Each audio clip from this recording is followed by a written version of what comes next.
Iniesta resmi pensiun sebagai pesepak bola di usia 40 tahun. Legenda Barcelona yakni Andres Iniesta sudah memastikan dirinya pensiun dari dunia sepak bola di usia 40 tahun. Sang pemain sudah berstatus tanpa klub pasca kontraknya bersama Emirates FC rampung pada musim panas kemarin. Pasca pensiun ada indikasi Andres Iniesta bakal menjajal karir di divisi manajemen klub entah sebagai direktur olahraga ataupun dari staf pelatih. Dan sejauh ini belum ada keputusan yang kelak dibuatnya.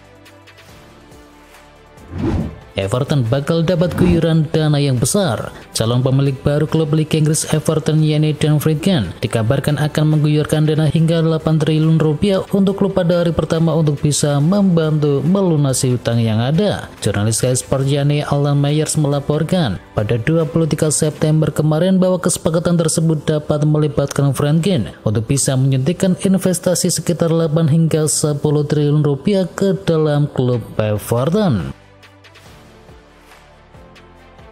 Frank Lampard optimis Chelsea bisa kembali bersaing di 4 besar. Mantan pemain dan juga pelatih Chelsea yakni Frank Lampard menyatakan kekagumannya terhadap awal perjalanan dari Enzo Maresca sebagai pelatih The Blues. Lampard percaya bahwa mantan timnya kini berada dalam posisi yang baik untuk kembali bersaing dan mempertahankan posisi 4 besar di Liga Premier Inggris. 27 pemain resmi dipanggil Timnas Indonesia. Daftar pemain Timnas Indonesia untuk laga kontra Bahrain dan Cina telah diumumkan. Menariknya nama Justin Hubner tidak masuk di dalamnya. Messi Legers dan juga Eliano Rinders yang baru menjadi warga negara Indonesia turut diberikan kesempatan. Sedangkan Jordi Amat yang sebelumnya absen kini masuk ke dalam skuad. Sementara nama-nama langganan seperti Asnawi Mangkualam, Pratama Ahran, Rizky Ridho hingga Witan Sulaiman masih masuk ke dalam skuad. Di sisi lain Erkan Bagot masih belum dipanggil.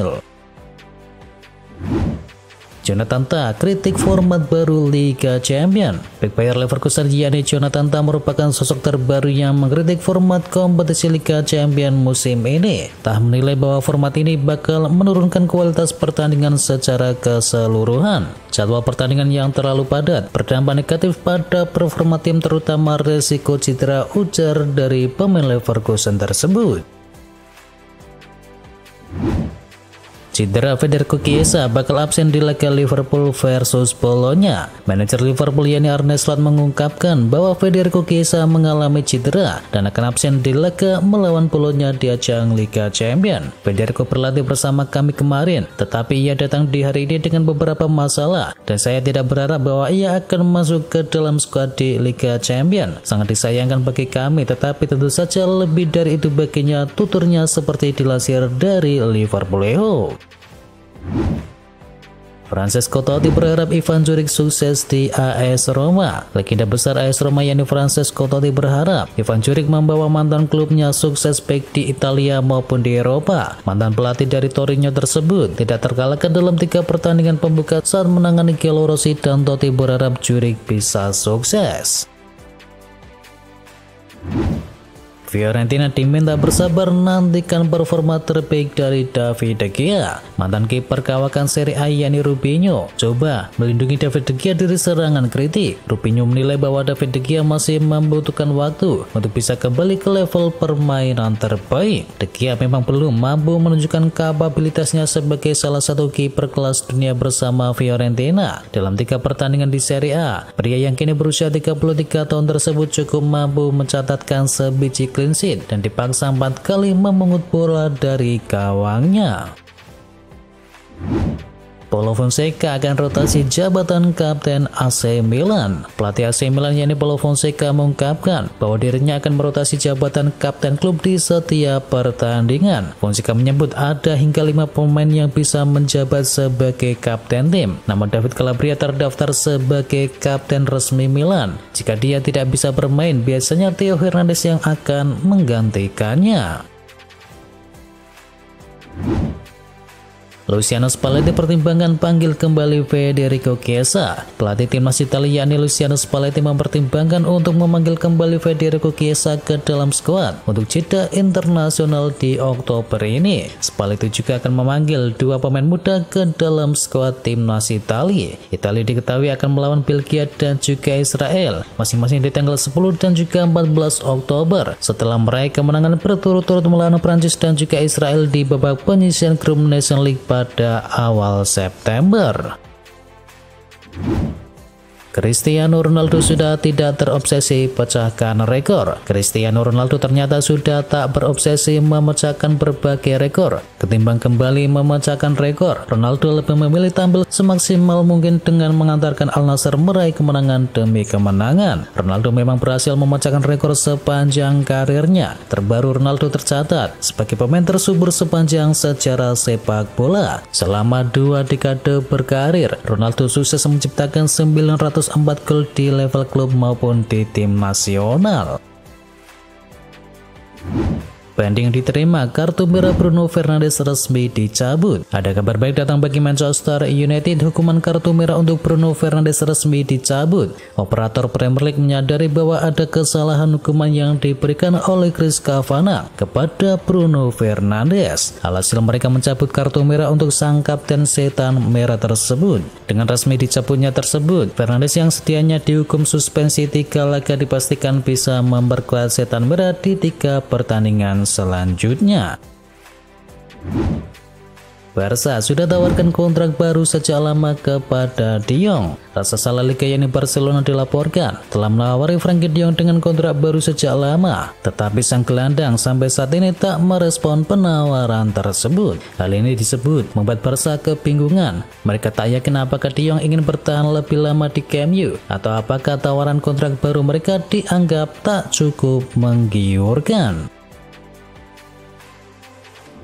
Arsenal kalahkan PSG. Arsenal sukses membungkam PSG dengan skor 2-0 dalam laga matchday kedua Liga Champions. 2 gol kemenangan Arsenal atas PSG seluruhnya tercipta di babak pertama, masing-masing lewat sundulan Kai Havertz dan juga eksekusi tendangan bebas dari Bukayo Saka. Berkat hasil ini akhirnya Arsenal meraih kemenangan pertama mereka di ajang Liga Champions musim ini. Sementara itu PSG menelan kekalahan setelah menang di laga yang pertama. Di partai lain, Leverkusen sukses mengalahkan AC Milan dengan skor akhir 1-0.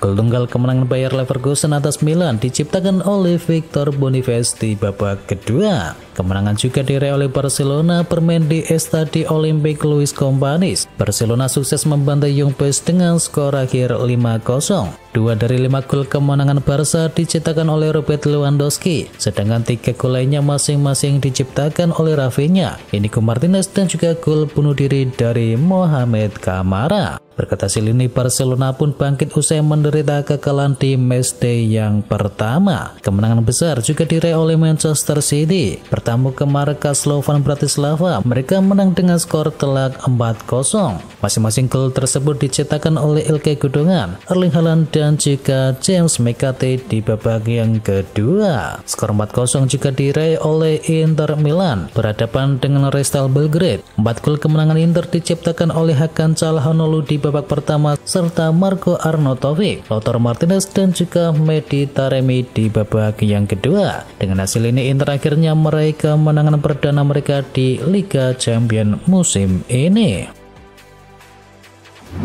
Alex Ferguson gak tahan lagi lihat Erik ten Hag. Sir Alex Ferguson mengungkapkan bahwa MU harus menargetkan pelatih baru untuk bisa menggantikan Erik ten Hag jika mereka segera memutuskan untuk memecat manajer mantan Ajax tersebut. Setelah menjalani musim Liga Inggris yang mengecewakan di musim lalu dan membuat United finish di 8 besar, kini banyak yang memperkirakan bahwa klub akan membiarkan ten Hag pergi setelah musim berakhir. Ruud van Nistelrooy diklaim bersedia tangani Manchester United. Ada informasi menarik terkait saga masa depan dari Erik ten Hag di Manchester United. Ruud van Nistelrooy diklaim mau menjadi pengganti dari sang pelatih di skuad Manchester United. Dilansir dari The Telegraph, Van Nistelrooy tidak akan menolak jika manajemen Manchester United memberikannya kesempatan untuk bisa menjadi manajer baru setan merah. Pasalnya Van Nistelrooy sendiri belum pernah menangani tim papan atas Eropa, sementara Manchester United sendiri adalah salah satu klub terbesar di dunia. Manchester United bakal jual Harry Maguire di bulan Januari. Ada kabar terkait transfer dari Manchester United di bulan Januari. Setan Merah dikabarkan akan mencoba menjual Harry Maguire. Dilansir dari Football Insider, manajemen dan juga tim pelatih MU memutuskan untuk menjual Maguire di Januari. Ini disebabkan sang bek sudah bukan pilihan utama Erik ten Hag saat ini, dan mereka menargetkan bayaran sekitar 200 juta pound sterling untuk jasa bek timnas Inggris tersebut. Belum ada 4 bulan di MU, Joshua Zirkzee bakal kembali ke Italia. Ada kabar terbaru datang dari Manchester United. Striker baru mereka yakni Joshua Zirkzee dilaporkan bakal kembali ke Italia di tahun depan. Menurut laporan dari Calcio Mercato, Juventus akan mencoba langkah yang mengejutkan untuk bisa mendatangkan Zirkzee di bulan Januari. Laporan tersebut menyebut ide soal kesepakatan tukar pemain yang bisa membuat Dusan Vlahovic bergabung dengan Manchester United. Juventus mengincar Zirkzee atas rekomendasi dari sang pelatih Thiago Motta. Motta merupakan pelatih Zirkzee di Bologna, dan ia tahu betul bahwa sang penyerang timnas Belanda tersebut punya potensi yang besar dan cocok dengan skema permainannya.